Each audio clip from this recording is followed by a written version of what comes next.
The information provided on Terminal Addiction Podcast is for educational and informational purposes only. It is not intended as a substitute for professional medical or mental health advice, diagnosis, or treatment.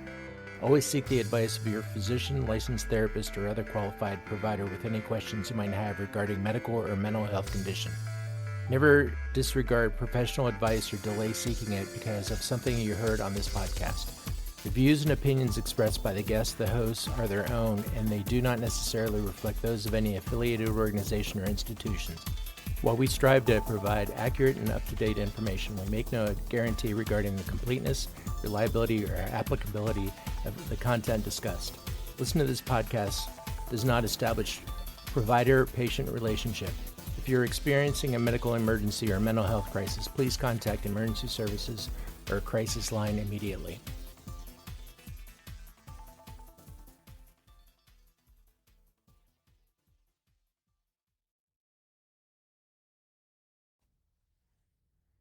Hello. Good morning, Alice. It's Paul. Good morning, Paul. How are you? I'm doing fine. How are you? I'm good. Are you able to hear me okay? Yeah, I can hear good. you. Kind of All right. sounds like a waterfall. Yeah, this room has a little bit of reverb to it, so yeah, it's going to sound a little echoey. Huh? So you and I have known each other for probably 4 or 5 years. I remember when you came out with the remains of your son. So can you tell me a little bit about your addiction, your son growing up, when you realized that he had an addiction? Sure. Well, my son's name is Patrick. Mm-hmm. And he was 41 when he passed away. He had a pretty rough start in life. Well, I was an alcoholic. Mm-hmm. I hadn't gotten to the program yet. And, we do our damage when we're out there. And so he landed up, I was a babysitter. I was working, and the babysitter brought him over. Of course, I was a bartender. That's the perfect job. Sure. And the babysitter brought him over and was carrying him, said he can't walk, something wrong with his legs. Mm-hmm. This is when he was 5. Mm. So at that time, I was in hiding from his father because he was just very abusive. I would go state to state to get away from him. So in Newark, Ohio, I was in Hebron, Ohio, when I got that. And I had to take him back to Newington, Connecticut, to be closer to his father because he had the insurance. Mm-hmm. Patrick ended up having Legg-Perkins disease. It's when the head of the femur bone starts to die. Right. Because the blood circulation goes through it. I'm sure you're familiar with that. Mm-hmm. So he had it rough. He had to be put in leg braces when he was 5, and he had to walk with his legs separated all the time with a bar between them. It was just amazing how he got around. His sister taught him how to ride a bike. Oh, wow. She used to ride him all around the neighborhood, and he'd have that brace sitting right up on the front of the bicycle. Nothing stopped him. I ended up going to the Newington Children's Hospital, Mm-hmm. but I had to get help through Shriners because things got real bad with the father, so I had to get out of there again. Mm-hmm. And when I came back to Ohio, and then I'm gonna get married again, but so he had it rough. And one common denominator, they say, with this disease with children, my son was a towhead, he was beautiful, is they're obese. They're obese. Okay, interesting. And it turned out, and I was like, what are you talking about? He's not obese. He turned out to be very obese, which added to his addiction. But he had to have surgery when he was maybe 13 years old, and I was in the program then. Mm-hmm. And I remember he went and had surgery, and he said he hated me. How could you let this happen to me? My father wouldn't do this to me. That he had to have the surgery, but he had to. They had to put a pin, in his hip.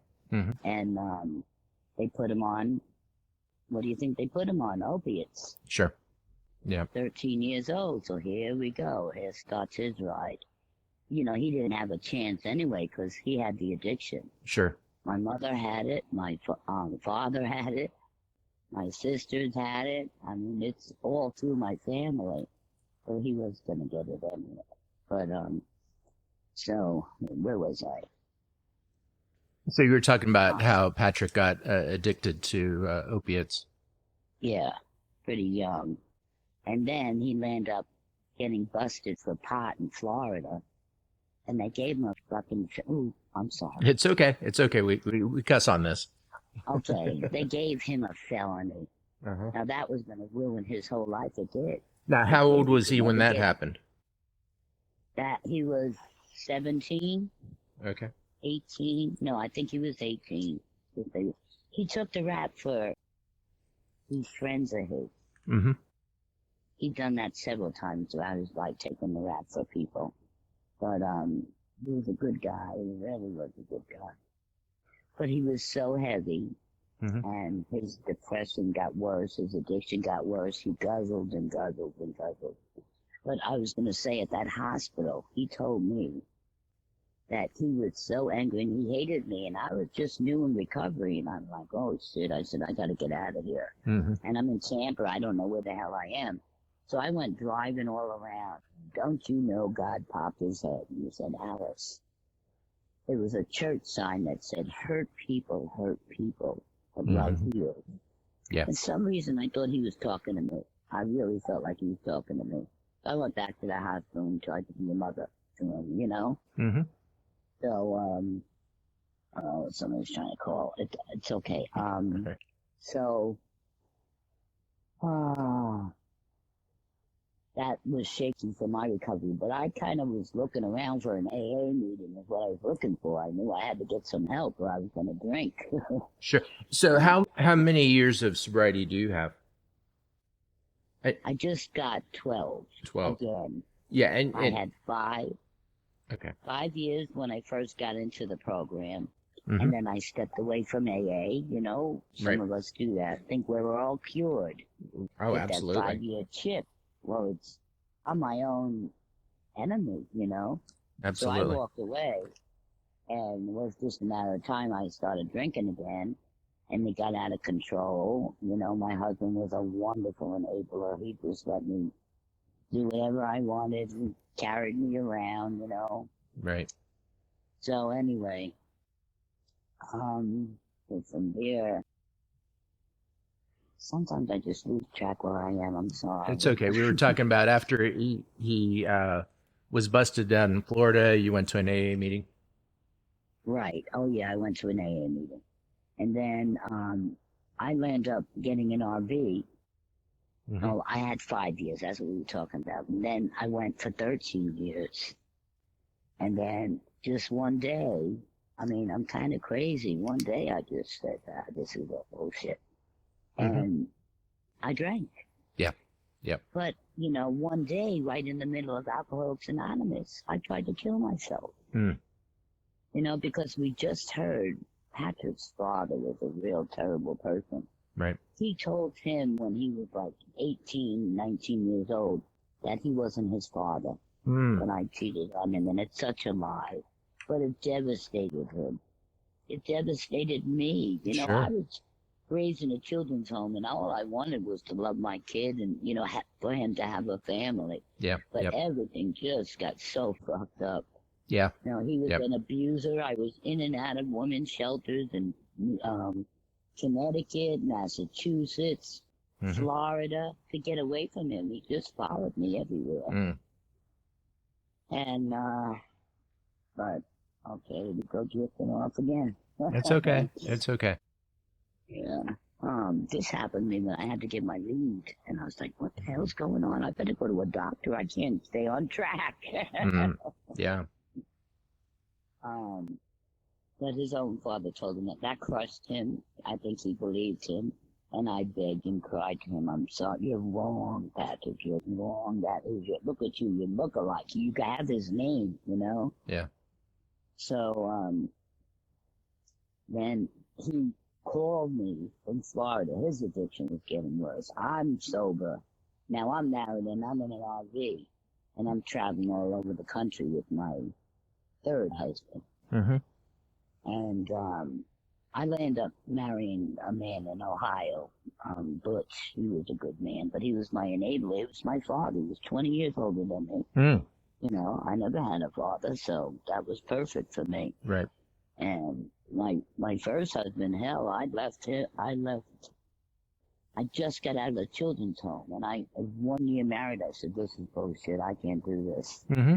I've been institutionalized for 11 years. I'm not gonna, here I am, somebody telling me what to do. I can't do it. Right. Picked up my baby, didn't have a clue what a baby was. You know, I didn't have a clue. But anyway, and went down the road, and then here's Randy. He was my good friend, and he just kept asking me to marry him, and I was like, no, I don't feel that way, man. I really don't. Mm-hmm. I love you more than anything, you're my best friend. But he was persistent, and, you know, and he had polio, and I'm a caretaker, so I jumped right in. Yep. You know, yep. And he was the best thing that ever happened in my life, the best thing. And it was platonic, and that's what I needed, because I had so much abuse. Sure. I didn't want to go that route, you know. So we traveled for 5 years in an RV. So mm-hmm. while I'm in the RV, Patrick was still out there. I had left, and then he caught up with me one time. I can't remember what state we were in, but he stayed with us for a couple of days, you know. Mm-hmm. But he was doing his thing. I think he was selling drugs, and you know, he told me one story that he was coming back from Michigan or something, and the police pulled him over. And he said, Mom, I'm standing there on thousands of dollars in my shoes. I was like, oh my God. He was in deeper than I realized, you know. Yeah. But I was in my own addiction. I wasn't a very good mother, I think, because I just didn't know how to be it. You know, I didn't know how to be it. I just didn't. Sure. I just wanted to say that if it's possible, before we're getting ready to end, I would like to read what happened, what it was like. It's a poem I wrote. Absolutely, absolutely. In 2006, you know? Yeah. And that'll tell you more about my life, but I like to talk about Patrick. So, okay, I one morning get up, July 3rd, 2020, and now before that, Patrick been guzzling and drinking in my kitchen, crying all the time. I was so worried about him. We finally got him on disability for his Lake-Perkins disease. He become a chef, and a very good chef in good places. But he couldn't stand anymore. He just couldn't do it. Mm-hmm. So he called me, and he said, Mom, I'm on heroin. The kitchen I work in is loaded with it. I need to get out of here. I said, how soon can you be ready? And I got in the car and went down to New Jersey and got him from here. Mm-hmm. And brought him here and told him, you know, I don't know how much time I have left, Patrick, but what I want you to do is get on some kind of help. Go get surgery, get that hip fixed finally, go take care of stuff medically, get some help. And he did. He worked the next year on that. Yeah. You know, it was really painful. He had to get another hip and all that. But anyway, he did it. He did it.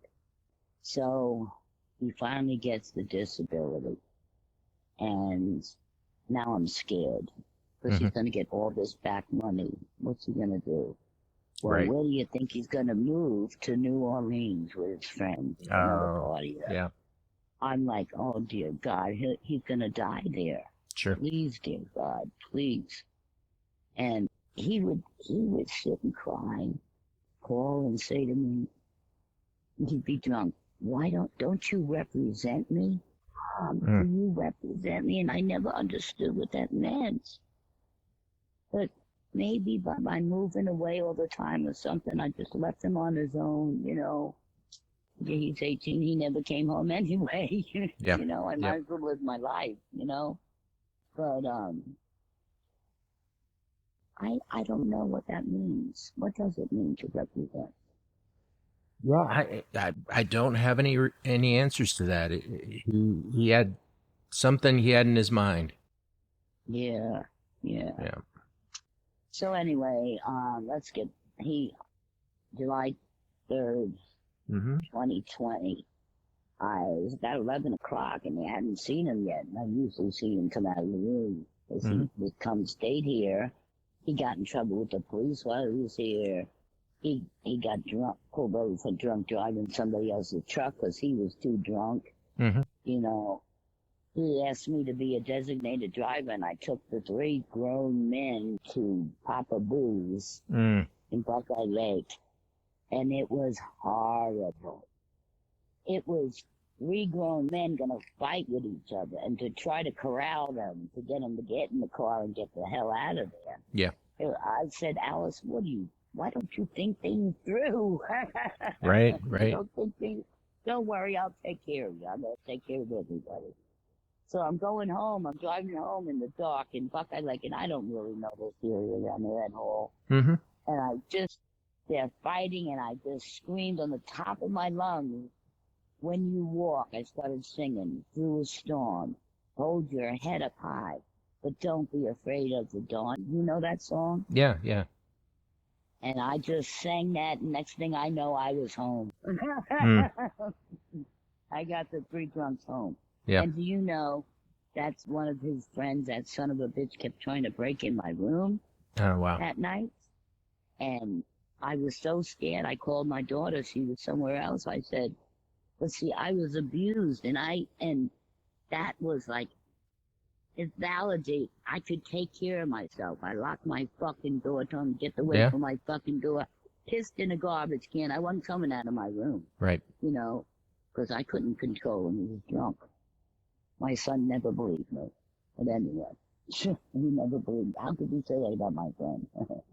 He was vulgar. He was horrible. So, I know I'm all over the place, Paul. It's all right. So I walk in his room, and he's like sitting up against the wall, and there's white stuff all down his mouth. And I'm kind of talking to him. I said, I just need to get the food stamp card. And I look, and I touched him, and it was cold, and I fucking flipped out. I was by myself because it was COVID at that time. Yep, I remember it well. My daughter wasn't talking to me, you know, so I was always by myself. And that's kind of why I started walking away from AA, because COVID wasn't there, and I didn't have AA. So that was July 3rd, 2020? Yeah. That happens to be my discharge date from treatment, was July 3rd, 2020. Wow. Yeah. Yeah. Really? Yeah. And so... I remember you coming out to the meeting soon after that, talking about Patrick's death, and then bringing his remains about a month later. Remember it well. That trying to get sober during COVID was a challenge in itself. So because we didn't have that support. So one last thing I do want to ask you about. So, and we talked about how you deal with holidays in sobriety now. They're kind of depressing for me, you know, because they were always violent, you know, as a child, you know, the drinking and the partying, and it was so violent. So, but then I was in the children's home, so I got to get a reprieve from that insanity. You know, being in there. So they had really nice Christmases, and I didn't realize how lucky I was to be there. I'd been living with my mother with roaches falling off the ceiling. You know what I'm saying? What a God. God has had me in his hands and carried me for a long time. You know, that's why, like, with Alcoholics Anonymous, it's fabulous, and it helped me be part of something. But it was never working. It was, I mean, not that I couldn't stay sober, but what was inside me and rotting, I couldn't get it out in a meeting, or I don't know what it was. But I'm going to learn now, because I'm starting this new meeting, and I'm so excited. It's my new Bible.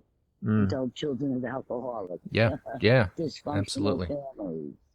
Yeah. So, okay, where we at? Well, I just wanted to see if you had anything else you want to share with others. Well, I ended up having to sit with his ashes for a year. Mm-hmm. I wanted to take him to Florida because that's where we were when he was younger and he had a lot of friends. Yeah. So at the time, my daughter was estranged from me. She was just so angry and she didn't have nothing to do with me. So I was all by myself and we couldn't go out. I didn't have AA. Mm-hmm. But I took his ashes. I drove him to Homosassa, Florida, and met with all his friends. And we got a pontoon boat and we brought his ashes out in the Gulf. Oh, wow. So, and he loved that. So Yeah. I did that for him, and I felt a little bit of a closure when I did that. Sure. You know? Yeah. But then I proceeded to shop. I just switched addictions, and I started shopping. I was going to have a resale store. Mm-hmm. And I had 2 rooms all filled up with insane grieving is what it was. Sure. Know? The way I dealt with it after coming back from dropping him off. Yeah. But, yeah, I'm just so grateful that I'm back in the room because I was out until, I don't know, I gotta figure out that date. I never drank, but I was wanted to go in my tub and cut my wrist. Oh, sure. Yeah. So I totally understand that. I lost my mother and I was sober I shouldn't say I was sober. I wasn't drinking during the time I lost my mom. And she was a recovering alcoholic as well. And I was so pissed at the world and I was just so unhappy. And it really wasn't until I started talking to people that I got some serenity, got to relax and enjoy life again. Yeah. And you do, don't you? God love that program. I'll tell you. I do. Yeah. It's going to be a great ending to this, Paul. Yeah. I wrote it in September 2006. Mm-hmm. It's called Full Circle. My life has gone full circle. It's through my nightmares that I've been blessed to share with those still suffering my past and all its mess. Through the grips of total chaos, alcoholism takes its toll. My mother became its captive, unable to fill her role. So they placed me in a children's home, staying there for 11 years. I witnessed this disease and its destruction, looking through the eyes of tears. In my search to try and find her, walking miles, going bar to bar, I peeked my head into darkness as she hollered from afar. It's my girls, come see, as she tightly holds us, her glass of gin and me. Her peace came at the age of 40, all her drinking took its toll. She lived a life of madness deep down the depths of her soul. I remember as if it was yesterday, guzzling down that quart of beer. I was ready to take on the world, no longer full of fear. At the early age of 14, I thought I was having fun. I did a lot of drinking, as the consequences there were none. That feeling of belonging I captured only when I drank, never knowing what number of drink would do it. Most times my memory was a blank. The disease and its destruction was running rampant through my life, as I towed around 2 children who were looking for me to make things right. Their scars were just as I had, another generation filled with pain. I had to get some help before I went insane. I needed to stop this cycle before it was too late. I found the rooms of Alcoholics Anonymous at the age of 38. My God gently held me as I dug deep within, to be honest and truthful while I looked at all my sins. God sends me special angels that helps me see the truth, opening my eyes to all the blessings I have to share with you, what it was like, what happened, and what it is like now. I became a double winner because I'm worth the fight. Today, when I share past confusions, they help me see what's right. What's worked in past survival is not healthy to use today. It's through Al-Anon that I'm learning it's okay to play. Here I am many years later, working with children in a home, sharing my past experience, letting them know they are not alone. Alice Hall, 906. Well, thank you so much. That it's actually really deep. I enjoyed that. I was glad to hear that. I thought you would. Yeah, and thanks so much for spending your time this morning with me. We're going to be putting this out around during the holidays. That's why I was asking a couple of holiday questions. We always record a couple months ahead of time, so we have time to do all the editing and everything. But yeah, thanks so much for spending a couple minutes with me. You're welcome, Paul. It was an honor. All right, thank you so much. When no one asks, you gotta help. Yeah, yeah, and I will be talking to you this weekend. Okay, have a blessed day. All right, thank you. Bye.